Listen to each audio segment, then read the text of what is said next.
ನಾಡಿನೆಲ್ಲೆಡೆ ಇವತ್ತು ಮಹಾಶಿವರಾತ್ರಿ ಹಬ್ಬವನ್ನು ಸಡಗರ ಸಂಭ್ರಮದಿಂದ ಆಚರಣೆ ಮಾಡಲಾಗ್ತಾ ಇದೆ. ಮೈಸೂರಿನ ಅರಮನೆಯ ಆವರಣದಲ್ಲಿರುವಂತಹ ತ್ರಿನೇಶ್ವರ ದೇವಾಲಯದಲ್ಲೂ ಕೂಡ ಇವತ್ತು ವಿಶೇಷ ಪೂಜಾ ಕೈಂಕರ್ಯಗಳು ನಡೆವೇರಿದೆ. ನನಗೆ ಸದ್ಯ ದೇವಾಲಯದ ಆವರಣದ ಒಳಭಾಗದಲ್ಲಿದ್ದೇನೆ. ಈಗಾಗಲೇ ಸರತಿ ಸಾಲಲ್ಲಿ ಇವತ್ತು ಭಕ್ತಾದಿಗಳು ಶಿವಲಿಂಗನ ದರ್ಶನ ಮಾಡ್ತಾ ಇದ್ದಾರೆ. ಶಿವರಾತ್ರಿ ಹಬ್ಬದಂದು ಶಿವನ ದರ್ಶನ ಮಾಡಿದರೆ ನಿಜಕ್ಕೂ ಕೂಡ ಸಾಕಷ್ಟು ಒಳ್ಳೆಯದಾಗುತ್ತೆ ಅನ್ನುವಂತಹ ನಂಬಿಕೆಗಳಿದೆ. ಸೊ ಹೀಗಾಗಿ ಬಹಳ ವಿಶೇಷವಾಗಿ ಅಂದರೆ ಅರಮನೆಯ ಆವರಣದಲ್ಲಿರುವಂತಹ ತ್ರಿನೇಶ್ವರ ದೇವಸ್ಥಾನ ಬಹಳ ಇತಿಹಾಸ ಹೊಂದಿರುವಂತಹ ದೇವಸ್ಥಾನ ಆಗಿದೆ.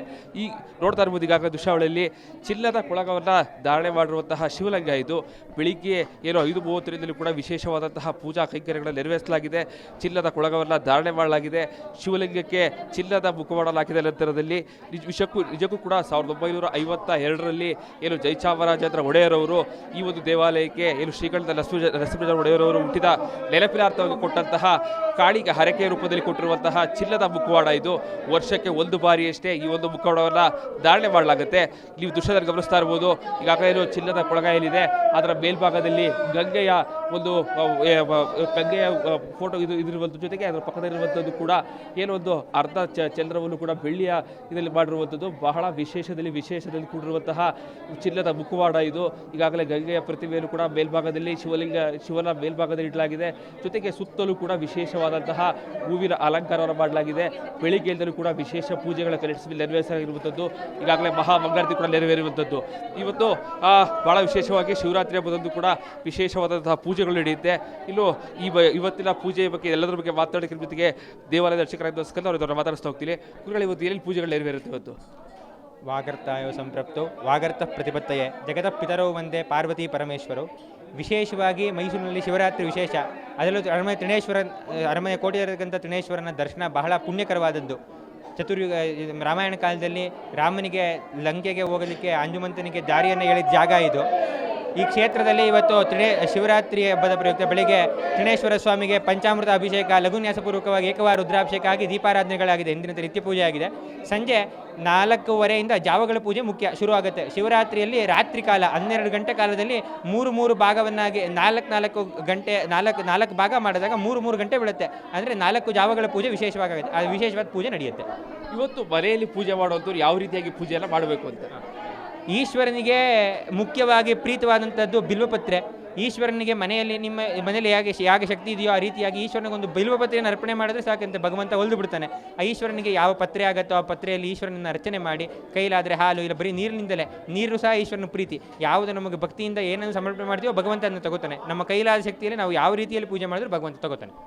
ಈ ಅರಮನೆ ಆವರಣದಲ್ಲಿರುವಂತಹ ತ್ರಿನೇಶ್ವರ ದೇವಾಲಯದ ಇತಿಹಾಸದ ಬಗ್ಗೆ ಹೇಳೋದಾದ್ರೆ, ಇದು ಪೂರ್ವದಲ್ಲಿ ನಾವು ಓದಬೇಕಾದ್ರೆ ರಾಮಾಯಣ ಕಾಲಕ್ಕೆ ಹೋಗಬೇಕಾಗತ್ತೆ.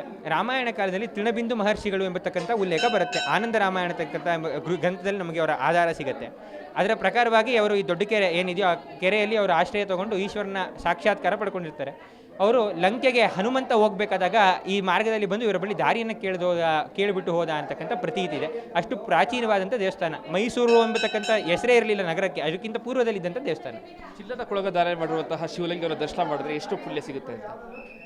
ಶಿವನನ್ನು ದರ್ಶನ ಮಾಡಿದ್ರೆ ಪುಣ್ಯ ಸಿಗುತ್ತೆ. ಆದರೆ ವಿಶೇಷವಾಗಿ ಚಿನ್ನದ ಕೊಳಗವನ್ನು ಧಾರಣೆ ಮಾಡಿರೋದ್ರಿಂದ ವಿಶೇಷ ಏನು ಅಂದರೆ, ನಾವು ನರಮನುಷ್ಯರು, ನಮಗೆ ಈಶ್ವರನ ಲಿಂಗ ರೂಪದಲ್ಲಿ ಆತ ಪರಮಾತ್ಮನ ಕಂಡುಕೊಳ್ಳೋ ಶಕ್ತಿ ನಮ್ಗೆ ಯಾರಿಗೂ ಇಲ್ಲ. ಆದ್ದರಿಂದ ಈ ರೀತಿಯ ಚಿನ್ನದ ಕೊಳಗದ ಧಾರಣೆಯಿಂದ ನಮಗೆ ಆತನ ಭಗವಂತನ ಕಣ್ಣು, ಮೂಗು ಇತ್ಯಾದಿ ಆಕಾರಗಳನ್ನು ಇದಾಗಿ ನಿರ್ಗುಣನಾಗಿರ್ತಕ್ಕಂಥ ಪರಮಾತ್ಮನನ್ನು ಸಗುಣ ರೂಪದಲ್ಲಿ ಕಂಡು ಮೋಕ್ಷಕ್ಕೆ ದಾರಿ, ನಿರ್ಗುಣ ರೂಪದಲ್ಲಿರ್ತಕ್ಕಂಥ ಪರಮಾತ್ಮನ ತಿಳ್ಕೊಳ್ಳೋ ದಾರಿಯಾಗುತ್ತೆ. ಓಪನ್ ಆಗಿರುತ್ತೆ ದೇವಸ್ಥಾನ 11ವರೆಗೂ ಓಪನ್ ಇರುತ್ತೆ. ಅದಾದ ನಂತರ ಆ ದೇವಸ್ಥಾನದ ಸಾರ್ವಜನಿಕರಿಗೆ ಎಂಟ್ರಿ ಇಲ್ಲ. ಅದೇ ಮಧ್ಯರಾತ್ರಿಯಲ್ಲಿ ಎಂದಿನಂತೆ ಶಿವರಾತ್ರಿ ಪೂಜೆ ನಡೆಯುತ್ತೆ. ಯಾವಾಗಲೂ ಪೂಜೆ. ಇದಿಷ್ಟು ಆ ದೇವಾಲಯದ ಅರ್ಚಕರ ಮಾತುಗಳಂದರೆ, ಇವತ್ತು ಶಿವಲಿಂಗಕ್ಕೆ ಚಿನ್ನದ ಮುಖವಾಡ ಹಾಕಿರುವಂತಹ ಶಿವನ ದರ್ಶನ ಮಾಡಿದ್ರೆ ಇನ್ನಷ್ಟು ಪುಣ್ಯ ಕೂಡ ಜಾಸ್ತಿ ಆಗುತ್ತೆ.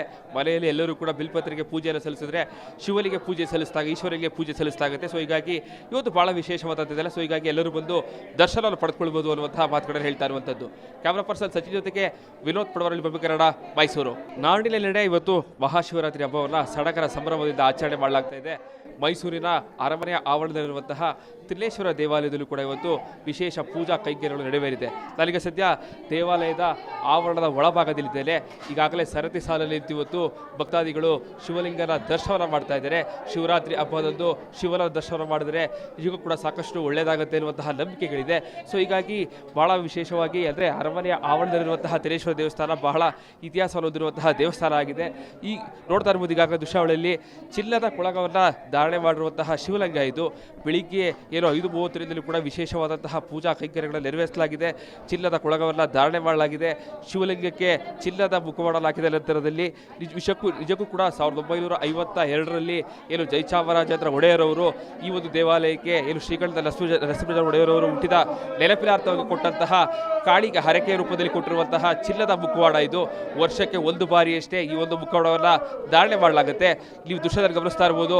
ಈಗಾಗಲೇ ಏನು ಚಿನ್ನದ ಕೊಳಗ ಏನಿದೆ ಅದರ ಮೇಲ್ಭಾಗದಲ್ಲಿ ಗಂಗೆಯ ಒಂದು ಗಂಗೆಯ ಫೋಟೋ ಇದಿರುವಂಥ ಜೊತೆಗೆ ಅದರ ಪಕ್ಕದಲ್ಲಿರುವಂಥದ್ದು ಕೂಡ ಏನೋ ಒಂದು ಅರ್ಧ ಚಂದ್ರವನ್ನು ಕೂಡ ಬೆಳ್ಳಿಯ ಇದರಲ್ಲಿ ಮಾಡಿರುವಂಥದ್ದು ಬಹಳ ವಿಶೇಷದಲ್ಲಿ ಕೂಡಿರುವಂತಹ ಚಿನ್ನದ ಮುಖವಾಡ ಇದು.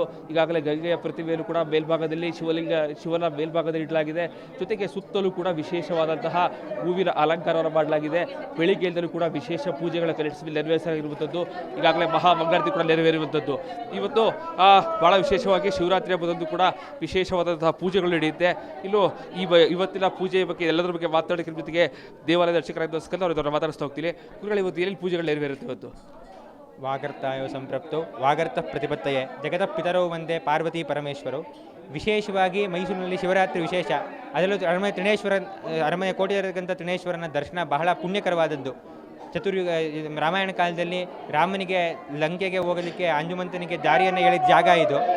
ಈ ಕ್ಷೇತ್ರದಲ್ಲಿ ಇವತ್ತು ಶಿವರಾತ್ರಿ ಹಬ್ಬದ ಪ್ರಯುಕ್ತ ಬೆಳಿಗ್ಗೆ ತ್ರಿನೇಶ್ವರ ಸ್ವಾಮಿಗೆ ಪಂಚಾಮೃತ ಅಭಿಷೇಕ, ಲಘುನ್ಯಾಸಪೂರ್ವಕವಾಗಿ ಏಕವಾರ ರುದ್ರಾಭಿಷೇಕ ಆಗಿ ದೀಪಾರಾಧನೆಗಳಾಗಿದೆ. ಇಂದಿನ ನಿತ್ಯ ಪೂಜೆ ಆಗಿದೆ.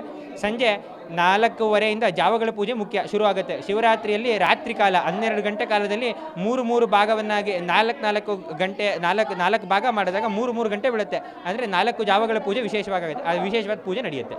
ಇವತ್ತು ಮನೆಯಲ್ಲಿ ಪೂಜೆ ಮಾಡುವಂಥವ್ರು ಯಾವ ರೀತಿಯಾಗಿ ಪೂಜೆಯನ್ನು ಮಾಡಬೇಕು ಅಂತ? ಈಶ್ವರನಿಗೆ ಮುಖ್ಯವಾಗಿ ಪ್ರೀತವಾದಂಥದ್ದು ಬಿಲ್ವಪತ್ರೆ. ಈಶ್ವರನಿಗೆ ನಿಮ್ಮ ಮನೆಯಲ್ಲಿ ಯಾಕೆ ಶಕ್ತಿ ಇದೆಯೋ ಆ ರೀತಿಯಾಗಿ ಈಶ್ವರನಿಗೊಂದು ಬಿಲ್ವಪತ್ರೆಯನ್ನು ಅರ್ಪಣೆ ಮಾಡಿದ್ರೆ ಸಾಕಂತೆ ಭಗವಂತ ಒಲ್ದು ಬಿಡ್ತಾನೆ. ಆ ಈಶ್ವರನಿಗೆ ಯಾವ ಪತ್ರೆ ಆಗುತ್ತೋ ಆ ಪತ್ರೆಯಲ್ಲಿ ಈಶ್ವರನನ್ನು ಅರ್ಚನೆ ಮಾಡಿ, ಕೈಲಾದರೆ ಹಾಲು, ಇಲ್ಲ ಬರೀ ನೀರಿನಿಂದಲೇ, ನೀರು ಸಹ ಈಶ್ವರನ ಪ್ರೀತಿ. ಯಾವುದು ನಮಗೆ ಭಕ್ತಿಯಿಂದ ಏನನ್ನು ಸಮರ್ಪಣೆ ಮಾಡ್ತೀವೋ ಭಗವಂತ ಅದನ್ನು ತಗೋತಾನೆ. ನಮ್ಮ ಕೈಲಾದ ಶಕ್ತಿಯಲ್ಲಿ ನಾವು ಯಾವ ರೀತಿಯಲ್ಲಿ ಪೂಜೆ ಮಾಡಿದ್ರೂ ಭಗವಂತ ತಗೋತಾನೆ. ಈ ಅರಮನೆ ಆವರಣದಲ್ಲಿರುವಂತಹ ತ್ರಿಲೇಶ್ವರ ದೇವಾಲಯದ ಇತಿಹಾಸದ ಬಗ್ಗೆ ಹೇಳೋದಾದ್ರೆ, ಇದು ಪೂರ್ವದಲ್ಲಿ ನಾವು ಓದಬೇಕಾದ್ರೆ ರಾಮಾಯಣ ಕಾಲಕ್ಕೆ ಹೋಗಬೇಕಾಗತ್ತೆ. ರಾಮಾಯಣ ಕಾಲದಲ್ಲಿ ತೃಣಬಿಂದು ಮಹರ್ಷಿಗಳು ಎಂಬತಕ್ಕಂಥ ಉಲ್ಲೇಖ ಬರುತ್ತೆ. ಆನಂದ ರಾಮಾಯಣ ತಕ್ಕಂಥ ಗ್ರಂಥದಲ್ಲಿ ನಮಗೆ ಅವರ ಆಧಾರ ಸಿಗುತ್ತೆ. ಅದರ ಪ್ರಕಾರವಾಗಿ ಅವರು ಈ ದೊಡ್ಡ ಕೆರೆ ಏನಿದೆಯೋ ಆ ಕೆರೆಯಲ್ಲಿ ಅವರು ಆಶ್ರಯ ತಗೊಂಡು ಈಶ್ವರನ ಸಾಕ್ಷಾತ್ಕಾರ ಪಡ್ಕೊಂಡಿರ್ತಾರೆ. ಅವರು ಲಂಕೆಗೆ ಹನುಮಂತ ಹೋಗಬೇಕಾದಾಗ ಈ ಮಾರ್ಗದಲ್ಲಿ ಬಂದು ಇವರ ಬಳಿ ದಾರಿಯನ್ನು ಕೇಳಿಬಿಟ್ಟು ಹೋದ ಅಂತಕ್ಕಂಥ ಪ್ರತೀತಿ ಇದೆ. ಅಷ್ಟು ಪ್ರಾಚೀನವಾದಂಥ ದೇವಸ್ಥಾನ. ಮೈಸೂರು ಎಂಬತಕ್ಕಂಥ ಹೆಸರೇ ಇರಲಿಲ್ಲ ನಗರಕ್ಕೆ, ಅದಕ್ಕಿಂತ ಪೂರ್ವದಲ್ಲಿದ್ದಂಥ ದೇವಸ್ಥಾನ. ಚಿನ್ನದ ಕೊಳಗ ಧಾರಣೆ ಮಾಡಿರುವಂತಹ ಶಿವಲಿಂಗವನ್ನು ದರ್ಶನ ಮಾಡಿದ್ರೆ ಎಷ್ಟು ಪುಣ್ಯ ಸಿಗುತ್ತೆ ಅಂತ? ಶಿವನನ್ನು ದರ್ಶನ ಮಾಡಿದ್ರೆ ಪುಣ್ಯ ಸಿಗುತ್ತೆ. ಆದರೆ ವಿಶೇಷವಾಗಿ ಚಿನ್ನದ ಕೊಳಗವನ್ನು ಧಾರಣೆ ಮಾಡಿರೋದ್ರಿಂದ ವಿಶೇಷ ಏನು ಅಂದರೆ, ನಾವು ನರಮನುಷ್ಯರು, ನಮಗೆ ಈಶ್ವರನ ಲಿಂಗ ರೂಪದಲ್ಲಿ ಆತ ಪರಮಾತ್ಮನ ಕಂಡುಕೊಳ್ಳೋ ಶಕ್ತಿ ನಮ್ಗೆ ಯಾರಿಗೂ ಇಲ್ಲ. ಆದ್ದರಿಂದ ಈ ರೀತಿಯಾದ ಚಿನ್ನದ ಕೊಳಗದ ಧಾರಣೆಯಿಂದ ನಮಗೆ ಆತನ ಭಗವಂತನ ಕಣ್ಣು, ಮೂಗು ಇತ್ಯಾದಿ ಆಕಾರಗಳನ್ನು ಇದಾಗಿ ನಿರ್ಗುಣನಾಗಿರ್ತಕ್ಕಂಥ ಪರಮಾತ್ಮನನ್ನು ಸಗುಣ ರೂಪದಲ್ಲಿ ಕಂಡು ಮೋಕ್ಷಕ್ಕೆ ದಾರಿ, ನಿರ್ಗುಣ ರೂಪದಲ್ಲಿರ್ತಕ್ಕಂಥ ಪರಮಾತ್ಮನ ತಿಳ್ಕೊಳ್ಳೋ ದಾರಿಯಾಗುತ್ತೆ. ಓಪನ್ ಆಗಿರುತ್ತೆ. ದೇವಸ್ಥಾನ 11ವರೆಗೂ ಓಪನ್ ಇರುತ್ತೆ. ಅದಾದ ನಂತರ ದೇವಸ್ಥಾನದ ಸಾರ್ವಜನಿಕರಿಗೆ ಎಂಟ್ರಿ ಇಲ್ಲ. ಅದೇ ಮಧ್ಯರಾತ್ರಿಯಲ್ಲಿ ಎಂದಿನಂತೆ ಶಿವರಾತ್ರಿ ಪೂಜೆ ನಡೆಯುತ್ತೆ. ಯಾವಾಗಲೂ ಪೂಜೆ. ಇದಿಷ್ಟು ಆ ದೇವಾಲಯದ ಅರ್ಚಕರ ಮಾತುಗಳಂದರೆ, ಇವತ್ತು ಶಿವಲಿಂಗಕ್ಕೆ ಚಿನ್ನದ ಮುಖವಾಡ ಹಾಕಿರುವಂತಹ ಶಿವನ ದರ್ಶನ ಮಾಡಿದ್ರೆ ಇನ್ನಷ್ಟು ಪುಣ್ಯ ಕೂಡ ಜಾಸ್ತಿ ಆಗುತ್ತೆ. ಮನೆಯಲ್ಲಿ ಎಲ್ಲರೂ ಕೂಡ ಬಿಲ್ಪತ್ರೆಗೆ ಪೂಜೆಯನ್ನು ಸಲ್ಲಿಸಿದ್ರೆ ಶಿವನಿಗೆ ಪೂಜೆ ಸಲ್ಲಿಸಿದಾಗ ಈಶ್ವರಿಗೆ ಪೂಜೆ ಸಲ್ಲಿಸಲಾಗುತ್ತೆ. ಸೊ ಹೀಗಾಗಿ ಇವತ್ತು ಭಾಳ ವಿಶೇಷವಾದಂಥದ್ದೆಲ್ಲ. ಸೊ ಹೀಗಾಗಿ ಎಲ್ಲರೂ ಬಂದು ದರ್ಶನವನ್ನು ಪಡೆದುಕೊಳ್ಬೋದು ಅನ್ನುವಂತಹ ಮಾತುಗಳನ್ನು ಹೇಳ್ತಾ ಇರುವಂಥದ್ದು. ಕ್ಯಾಮ್ರಾ ಪರ್ಸನ್ ಸಚಿನ್ ಜೊತೆಗೆ ವಿನೋದ್ ಪಡವರಲ್ಲಿ, ಕನ್ನಡ, ಮೈಸೂರು.